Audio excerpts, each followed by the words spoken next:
1.5 ಲಕ್ಷ ಕೊಟ್ರಿ. 1.5 ಲಕ್ಷನ ರಾಜ್ಯ ಸರ್ಕಾರ ಅಂತ ಅನೌನ್ಸ್ ಮಾಡ್ತಾರೆ.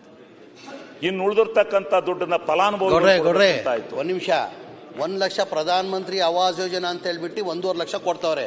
ಆಮೇಲೆ 18% GST ಹಾಕಿ ಮುಂದೆಯಿಂದ 1.5 ಲಕ್ಷ ಕೊಡ್ತಾವ್ರೆ. 18% GST ಹಾಕಿ 1,38,000 ವಾಪಸ್ ತಗೊಂತವ್ರೆ. ನಾಮಕೆ ವ್ಯವಸ್ಥೆ ಕೊಡ್ತಾವ್ರೆ. ಪ್ರಧಾನ ಮಂತ್ರಿ ಆವಾಸ್ ಯೋಜನಾ ಅಂತ 1.5 ಲಕ್ಷ ಕೊಟ್ಟು 18% GST ಹಾಕಿ 1,38,000 ವಾಪಸ್ ತಗೊಂತಾರೆ.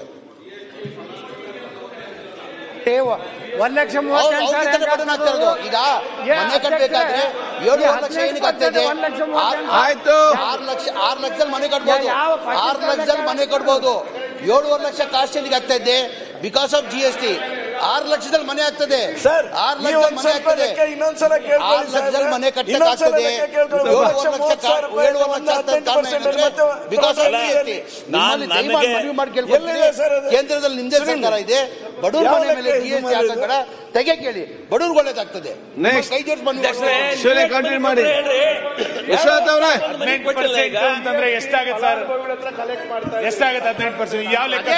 ಯಾರು ಬಡವ್ರು ಬಡವ್ರು ಯಾರು ಬೆನಿಫಿಷರಿಗೆ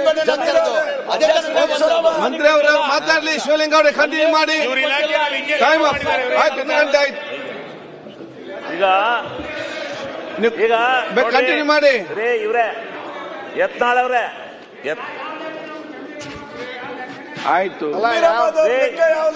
ನಗದಾರ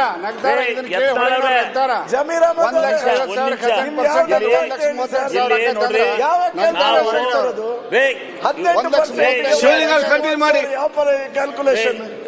ಸ್ವಾಮಿ, ಮನೆಗಳಲ್ಲಿ ನಾವು ಆಕಡರು ನಿಮ್ಮ ಒಂದ್ ನಿಮಿಷ ಅಧ್ಯಕ್ಷ ಜಮೀರ್ ಅಹಮದ್ ಅವರೇ, ಅಲ್ಲಿ 28,000 ಸಿಸಿ ಪಾಟೀಲ್ ಅವರೇ, ಸಿಸಿ ಪಾಟೀಲ್ ಅವರೇ, ಈಗ ಮಿನಿಸ್ಟರ್ ಅವರೇ,